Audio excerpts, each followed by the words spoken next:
Hello, Leo, Sun, Moon Rising, and Venus Signs. Kamusta kayo? Sana po'y nasa mabuti kayong kalagayan. Welcome back po sa Star Tarot. At kung bago kayo dito, welcome din po kayo. Please subscribe, like, share my videos, and leave me a comment kung nakaresonate kayo. Thank you. So, first card ni Leo, we have Autumn. Ayan, Autumn is ano to eh. Autumn is about releasing.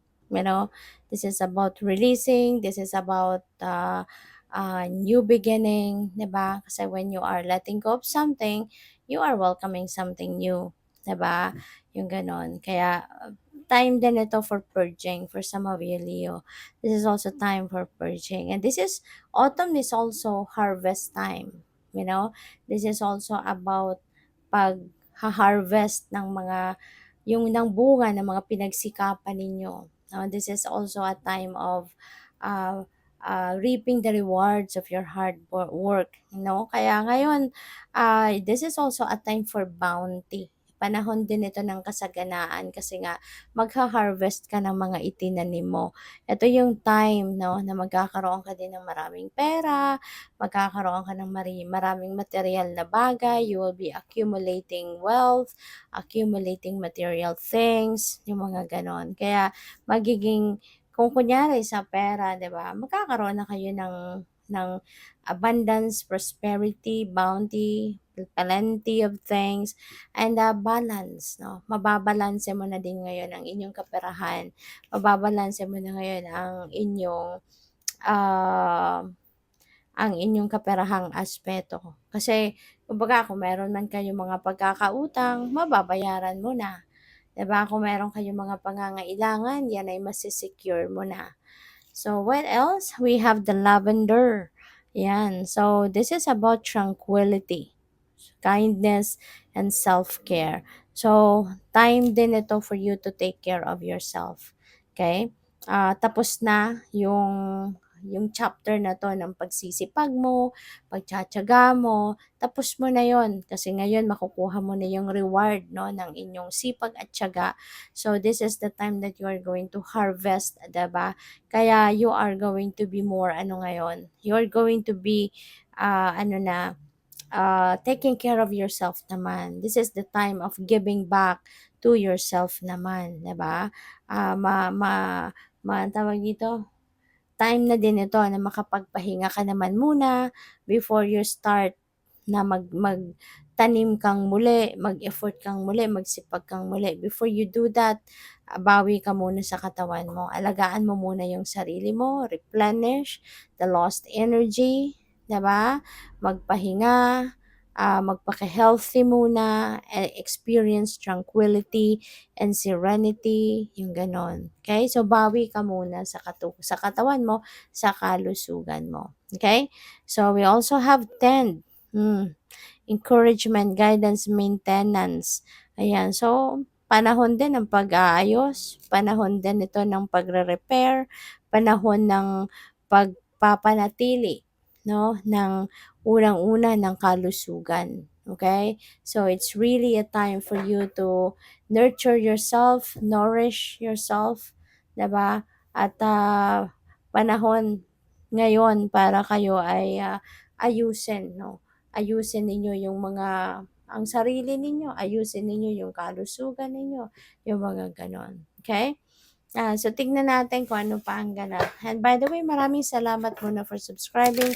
And if you haven't subscribed yet, subscribe na kayo. And also, maraming salamat din for not skipping the ads kasi malaking bagay po yan sa akin.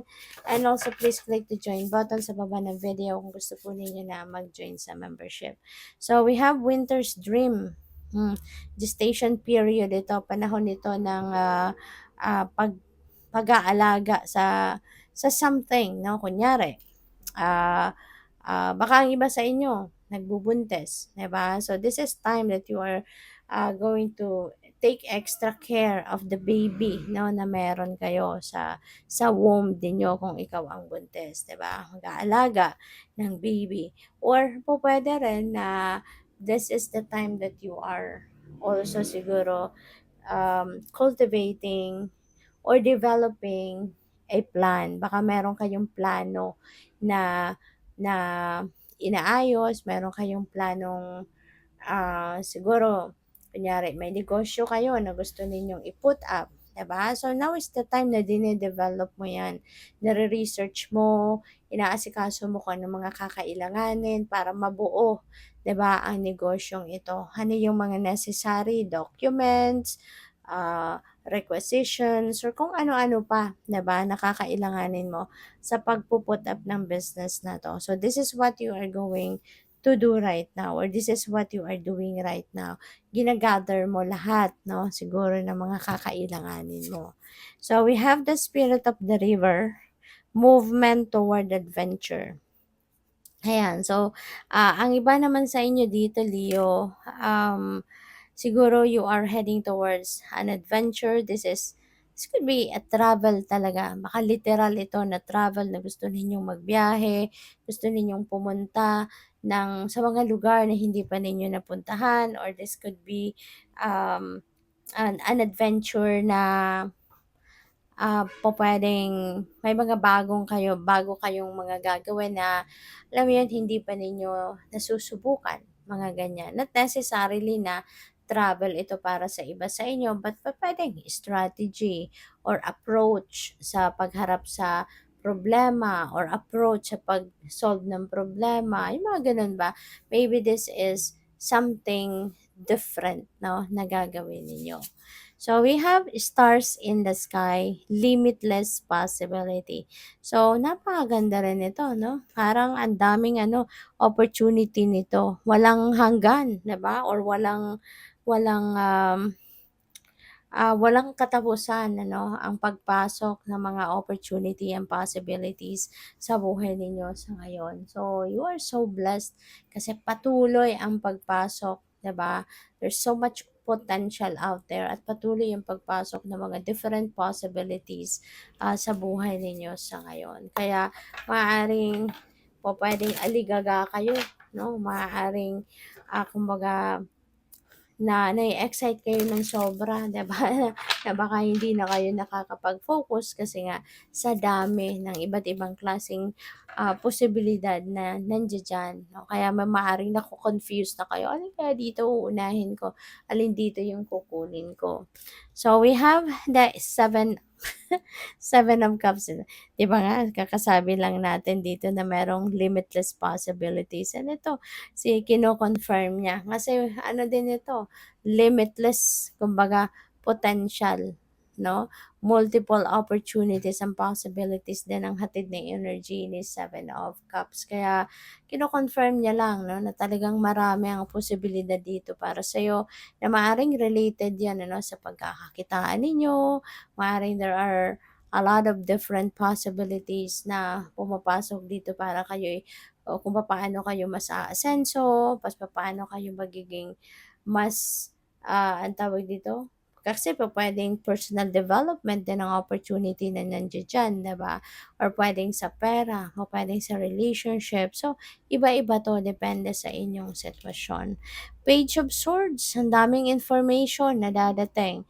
At ang impormasyon na yan, for sure, that is related to this opportunities and possibilities.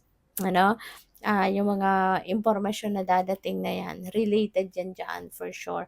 Maraming magbibigay siguro sa'yo ng tip, no? Na meron dito, oportunidad, let's go. Mayroong mag-aaya sa'yo, mga ganyan. Or maaring meron kayong mga referrals na matatanggap, 'di ba? So, we have the Hermit, no? At kailangan ninyo na mag-solitude, mag-isip-isip, magmuni-muni, kasi nga feeling ko meron ditong confusion talaga, no, na na-experience because there are so many different opportunities nga and possibilities. So, maybe naguguluhan kayo kung alin dyan ang best para sa'yo. Kaya magnilay-nilay at magmuni-muni kayo. Pagsipan ninyong mabuti para makuha ninyo kung ano yung best para sa'yo. Okay? Good luck. Thank you for watching. Love and light. Namaste.